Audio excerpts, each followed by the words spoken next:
ലൈംഗിക അധിക്ഷേപ കേസിൽ അറസ്റ്റിലായ വ്യവസായി ബോബി ചെമ്മണ്ണൂരിനെ അല്പസമയത്തിനകം കോടതിയിൽ ഹാജരാക്കും. ബോബിക്കെതിരെ കൂടുതൽ വകുപ്പുകൾ ചുമത്തുന്നതും പോലീസ് പരിഗണിക്കുന്നുണ്ട്. അതേസമയം പോലീസ് പിടിച്ചെടുത്ത ബോബിയുടെ ഫോൺ ഫോറൻസിക് പരിശോധനയ്ക്ക് അയക്കുന്നതിന്റെ ഭാഗമായി കോടതിയിൽ ഹാജരാക്കും. സിനിമാ പ്രൊമോഷനായി ബലിയാടാക്കിയെന്ന ബോബിയുടെ വാദം വിശ്വസിക്കുന്നില്ല എന്ന് ACP ജയകുമാർ പറഞ്ഞു.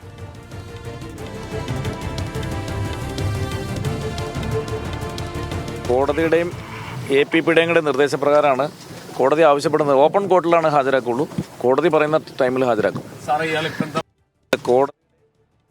കൊച്ചിയിൽ നിന്നും സഹിൻ ആന്റണിയാണ് വിവരങ്ങളുമായി ചേരുന്നത്. സഹിൻ, ഇന്നെന്തായാലും അല്പസമയത്തിനകം ബോബി ചെമ്മണ്ണൂരിനെ കോടതിയിൽ ഹാജരാക്കും എന്നുള്ളതാണ് അറിയാൻ കഴിയുന്നത്. കഴിഞ്ഞ ദിവസവും ബോബി മാധ്യമങ്ങളോടടക്കം പ്രതികരിച്ചത് താൻ ചെയ്തതിൽ കുറ്റബോധമില്ല എന്നുള്ള തരത്തിലുള്ള തനിക്കെതിരായ ഉയർന്ന പരാതികൾക്ക് അദ്ദേഹം വിശദീകരണം നൽകുന്നുണ്ട്. പോലീസ് ഏത് രീതിയിലാണ് ഇപ്പോൾ നടപടികൾ സ്വീകരിച്ചിരിക്കുന്നത്?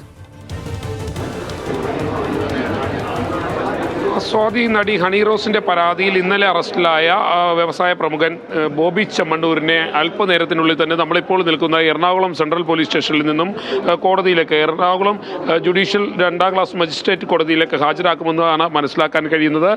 എന്തായാലും ഞാൻ നേരത്തെ സൂചിപ്പിച്ചതുപോലെ തന്നെ ഈ ബോബി ചെമ്മണ്ണൂരിനെ ഇപ്പോൾ കോടതിയിലേക്ക് കൊണ്ടുപോകുന്നതിന് മുന്നോടിയായിട്ട് പോലീസിന്റെ ഭാഗത്തു നിന്നുള്ള നടപടികൾ ആരംഭിച്ചു കഴിഞ്ഞിരിക്കുന്നു. അപ്പോൾ തന്നെ ബോബി ചെമ്മണ്ണൂരിന്റെ സുഹൃത്തുക്കളും അദ്ദേഹത്തിന്റെ സ്ഥാപനത്തിലെ തൊഴിലാളികളടക്കമുള്ള ആളുകളും എല്ലാവരും തന്നെ ഇവിടേക്ക് എത്തിച്ചേർന്നിട്ടുണ്ട്. പരമാവധി ആളുകൾ ബോബി ചെമ്മണ്ണൂരിന്റെ ഭാഗത്തു നിന്നും ഇവിടേക്ക് എത്തിയിട്ടുണ്ട്. അപ്പോൾ തന്നെ അദ്ദേഹത്തിന് വേണ്ടി രാമൻ പിള്ളയാണ്, മുതിർന്ന അഭിഭാഷകൻ രാമൻ പിള്ളയാണ്. മറ്റൊരു പ്രധാനപ്പെട്ട